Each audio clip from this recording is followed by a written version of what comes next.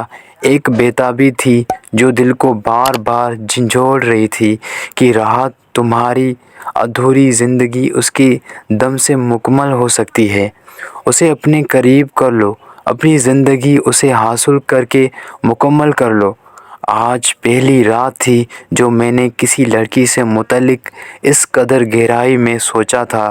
صبح سویرے ہی میں کمرے سے نکل کر جھیل کنارے جا پہنچا، لیکن وہاں کچھ نہ تھا، صرف لہراتا پانی ہی دکھائی دیا۔ نہ جانے کیوں میرے قدم کھنڈرات کی جانب بڑھنے لگے۔ میں دیکھنا چاہتا تھا کہ رات والا منظر حقیقت تھا یا وہم۔ اگر وہم تھا تو مجھے اپنے ارادوں کو بدل دینا چاہیے، اور اگر حقیقت ہے تو پھر حقیقت میں اپنی زخمی اور دکھی زندگی کو مہکانا چاہیے۔ انہی تصورات کے بوجھ تلے میں دبا کھنڈرات تک جا پہنچا۔ کھنڈرات کی بیرونی دیواریں خستہ ہونے کی وجہ سے ٹوٹ پھوٹ کا شکار تھیں۔ باہر کھڑے ہی اندر کے تمام منظر دیکھے جا سکتے تھے۔ کھنڈرات پہنچتے ہی میرے متلاشی نظریں اسے ڈھونڈنے لگیں۔ ایک کمرے میں وہ مجھے اپنے بال سنوارتی دکھائی دی۔ اس کا چہرہ دوسری جانب تھا۔ کمر میں کمر میری جانب تھی۔ میں نے اس کی برہنہ بازوؤں اور ہاتھوں کی دلکشی سے اندازہ لگا لیا کہ وہ پری چہرہ بہت دلکش اور حسین ہے۔ میرا اندازہ غلط نہ تھا، کیونکہ اسے شاید محسوس ہو گیا تھا کہ کوئی اسے دیکھ رہا ہے۔ اس نے اپنا رخ میری جانب کیا۔ میں اسے دیکھتے ہی اس کی خوبصورتی میں کھو گیا۔ خدا تعالیٰ نے واقعی ہی فرصت کے لمحات میں اس کی تخلیق کی تھی۔ زمانے بھر کا حسن اس کے اندر سما دیا تھا۔ اسے شاید میرا وہاں جانا گوارا نہ گزرا تھا، کیونکہ اس کے لبوں کی مسکراہٹ نے مجھے بتا دیا تھا کہ اس نے مجھے پہچان لیا ہے، کہ جس شخص سے چاندنی رات میں جھیل کنارے ٹکراؤ ہوا تھا وہ وہی ہے۔ لیکن پھر جلدی ہی اس نے اپنے لبوں کی مہکتی ہوئی مسکراہٹ کو سمیٹ لیا اور ہاتھ کے اشارے سے مجھے بتایا کہ اس کے علاوہ بھی گھر میں کوئی ہے۔ میں بچہ نہ تھا کہ اس کا اشارہ نہ سمجھ پاتا۔ سو حسین و تصورات نکھری سوچوں کے ساتھ میں واپس پلٹ آیا۔ میں اسے چلتا ہوا دیکھنا چاہتا تھا کہ کہیں اس کے پاؤں میں درد تو نہیں ہے، لیکن ایسا نہیں تھا۔ وہ اب ٹھیک تھی اور اپنی رات والی تکلیف کو بھی بھلا چکی تھی۔ اسے خوش دیکھ کر میں بھی خوشی سے پاگل ہو گیا تھا۔ راہ چلتے اس کا حسین چہرہ میری نظروں کے سامنے رہا جب تک گھر پہنچا۔ وہ میرے دل و رگ میں سما چکی تھی۔ میں روزمرہ کے ماحول بھول گیا، صرف یاد تھا کہ اس کا چہرہ، اس کی مسکراہٹ۔ میری نظریں ہر وقت کھنڈرات کا تعاقب کرتی رہتی۔ میں نے اپنے کسی یار بیلی کو اس سے متعلق کچھ نہ بتایا۔ میں جانتا تھا کہ اگر کسی کو بتا دیا تو مجھ سے بھی زیادہ اس میں دلچسپی لینے لگیں گے، بلکہ میں حسب عادت ان کی دلوں میں خوف ہی بھرتا رہتا تھا۔ جن بھوتوں کے جھوٹے قصے سنا کر انہیں کھنڈرات سے خوفزدہ کرتا رہتا، لوگ تو پہلے ہی کھنڈرات سے کتراتے تھے۔ اس کی محبت نے مجھے زمانے والوں سے جدا کر رکھا تھا۔ نہ کسی سے باتیں کرنا اچھا لگتا تھا اور نہ ہی کھیل کود میں دلچسپی تھی۔ بس یہی دل چاہتا تھا کہ بالکل تنہا رہوں اور اس سے متعلق سوچتا رہوں۔ لیکن اسے کیا خبر کہ میں اس سے شدید محبت کرنے لگا ہوں۔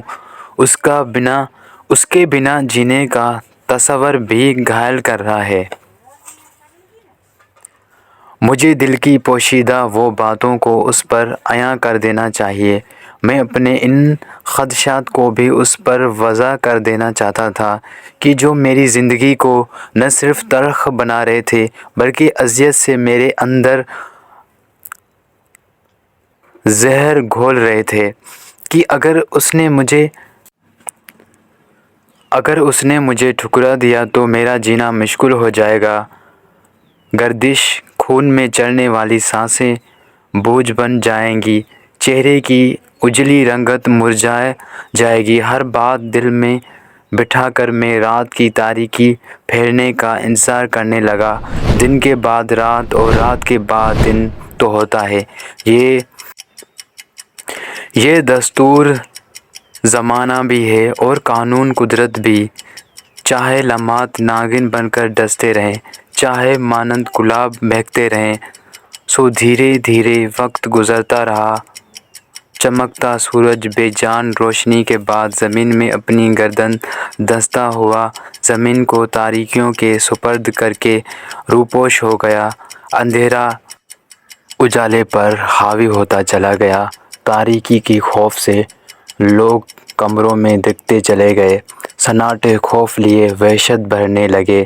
میں نے کمرے سے نکل کر دروازے کو کنڈی لگا دی اور بنا آہٹ کے صحن سے گزرتا ہوا باہر گلی میں آ گیا۔ گلی میں مکمل سکوت اور خوفناک اندھیرا پھیلا ہوا تھا۔ میرے قدم جھیل کے کنارے کی جانب بڑھتے چلے گئے۔ میں نے دل میں پختہ ارادہ کر لیا تھا کہ آج میں اسے حال دل سنا کر رہوں گا، اسے وہ تمام باتیں کہہ دوں گا جو میرے دل میں کئی دنوں سے ہلچل پیدا کیے ہوئے تھیں، جو مجھے دن رات تڑپا رہی تھی، جو مجھے راتوں کو سونے نہیں دے رہی تھی۔ مجھے جواب چاہیے تھا اپنی تڑپ کا، اپنی محبت کا، اپنی چاہت کا، اپنی نیندوں کی بیداری کا، اپنی بے بسی کا۔ ہزاروں باتیں میں دل میں لیے چلتے چلتے جھیل کنارے تک جا پہنچا۔